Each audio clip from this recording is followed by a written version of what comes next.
Assalamualaikum warahmatullahi wabarakatuh. Salam sehat, salam bahagia, dan salam sejahtera. Salam sejahtera buat kita semuanya. Bismillahirrahmanirrahim. Alhamdulillahirabbil alamin. Asyhadu an la ilaha illallah wa asyhadu anna Muhammad Rasulullah. Allahumma sholli wa sallim ala sayyidina Muhammad wa ala ali sayyidina Muhammad. Sahabat yang dirahmati Allah, semoga Allah Subhanahu wa Ta'ala selalu memberikan kita semua kesehatan, kebahagiaan, keluarga yang sakinah, mawaddah warahmah, ilmu yang berkah, rizki yang halal dan thayyibah, dan semoga selalu dalam lindungan hingga nanti kita meninggal dengan keadaan yang husnul khatimah. Amin, amin, amin, ya Allah, ya Rabbal alamin. Sahabat yang dirahmati Allah, Umar bin Khattab dibunuh oleh Abu Lu'lu'ah atau Fairuz, seorang budak yang fanatik pada saat ia akan memimpin salat subuh. Fairuz adalah orang Persia yang masuk Islam setelah Persia ditaklukkan Umar. Pembunuhan ini konon dilatar belakangi dendam pribadi Abu Lu'lu' atau Fairuz terhadap Umar. Fairuz merasa sakit hati atas kekalahan Persia yang saat itu merupakan negara adidaya. Oleh Umar, peristiwa ini terjadi pada hari Rabu 25 Zulhijjah 23 Hijriah atau 644 Masehi setelah wafat jabatan khalifah dipegang oleh Utsman bin Affan. Seiring terbitnya matahari pagi, berita mengerikan tersebut tersebar ke seantero Madinah. Penduduk ingin mengetahui lebih jelas mengenai kejadian yang sangat mengejutkan itu. Bahkan, pemuka-pemuka dari masing-masing kabilah segera berkumpul di halaman rumah Umar untuk mengetahui kondisi kesehatannya. Abdullah bin Abbas mengungkapkan, "Aku masih berada di tempat Umar dan dia belum sadarkan diri hingga matahari terbit." Setelah siuman sambil berbaring, ia bertanya, "Apakah orang-orang sudah sholat?" "Sudah," jawab Abdullah bin Abbas. Setelah itu ia memerintahkan Abdullah bin Abbas untuk mencari tahu orang yang telah menusuknya. Aku segera keluar dan menemui para pemuka kabilah. "Saudara-saudaraku," kata Abdullah bin Abbas, "Amirul Mukminin ingin mengetahui apakah peristiwa ini merupakan konspirasi kalian?" Para pemuka kabilah yang mendengar pertanyaan tersebut menjadi kecut dan serentak berkata, "Semoga Allah melindungi kami. Kami tidak tahu. Mana mungkin itu akan terjadi. Jika kami tahu, pasti kami bersedia menebusnya dengan nyawa kami atau anak-anak kami." "Lalu siapa yang menikam Amirul Mukminin?" tanya Abdullah bin Abbas lagi.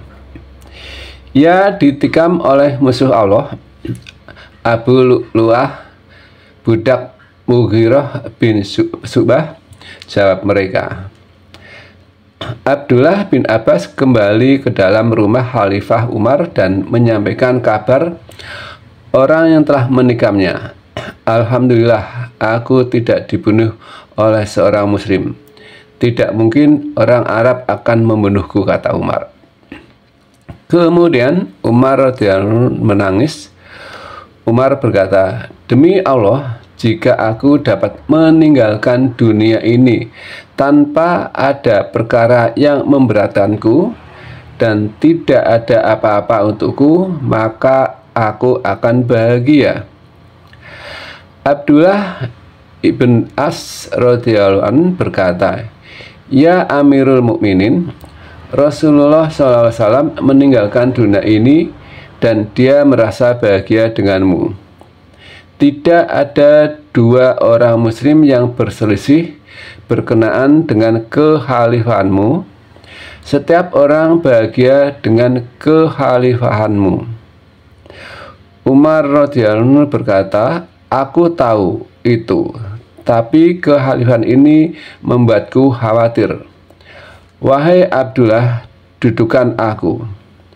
Kemudian mereka mendudukannya. Kemudian Umar memegang bahu Abdullah dan berkata, "Wahai Abdullah, maukah kau bersaksi untukku di hari kiamat?" Abdullah berkata, "Aku akan bersaksi untukmu di hari kiamat." Kemudian Umar berbaring di pangkuan putranya, Abdullah ibn Umar.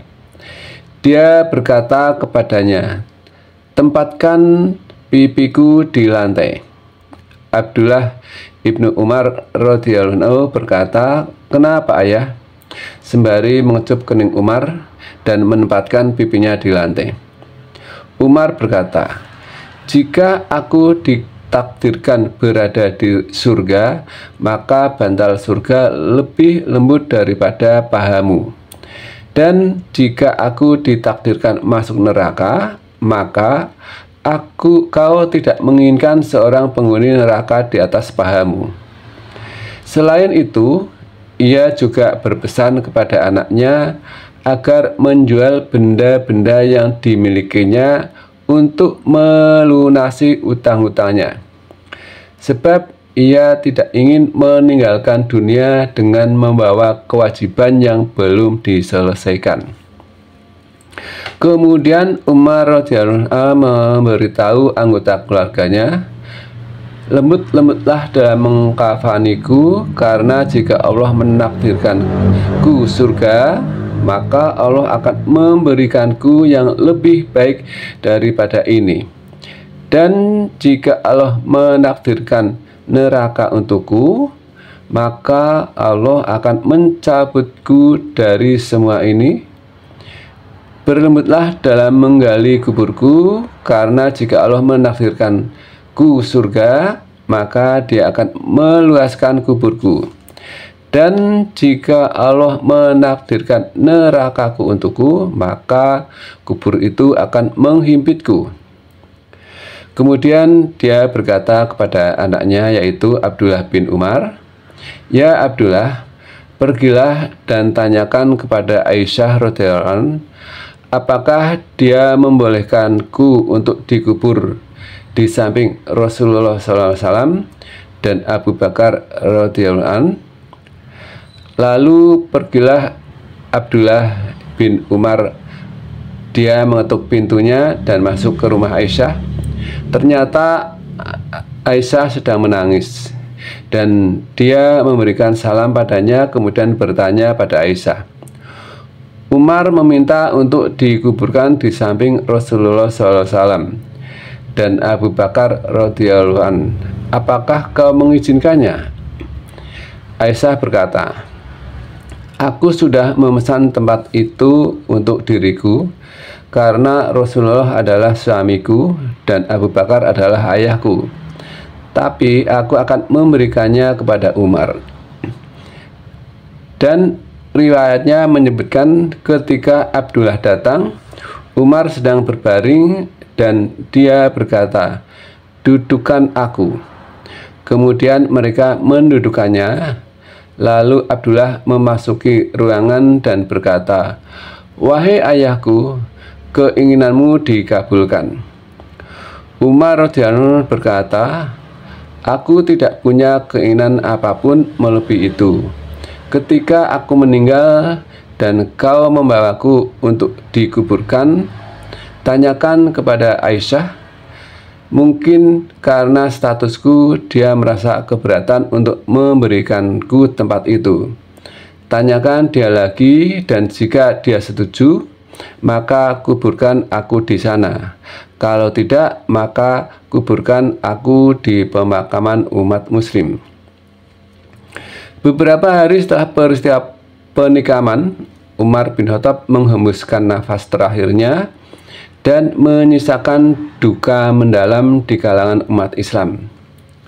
Seandainya kematian Umar bin Khattab tidak melalui proses yang sangat keji dan tragis, mungkin kesedihan tidak akan berlarut-larut dan dendam tidak akan bersarang di dalam dada para keluarga. Bagaimanapun kondisi Islam sepeninggal Umar saat itu, dapat dikatakan bahwa Islam telah mencapai kegemilangan, dan ini tidak dapat dilepaskan dari peran Umar bin Khattab. Inilah salah satu masterpiece Umar bin Khattab yang berhasil ditorehkan semasa hidupnya. Sahabat yang dirahmati Allah, jangan lupa mari kita perbanyak bersolawat kepada junjungan kita Nabi Muhammad SAW dengan menuliskan di kolom komentar, dengan harapan semoga kelak kita mendapatkan syafaatnya di yaumil akhir. Amin, amin, amin, ya Allah, ya Rabbal Alamin. Sahabat yang dirahmati Allah, demikian ada kesalahan dan kekurangan, mohon dimaafkan. Wassalamualaikum warahmatullahi wabarakatuh.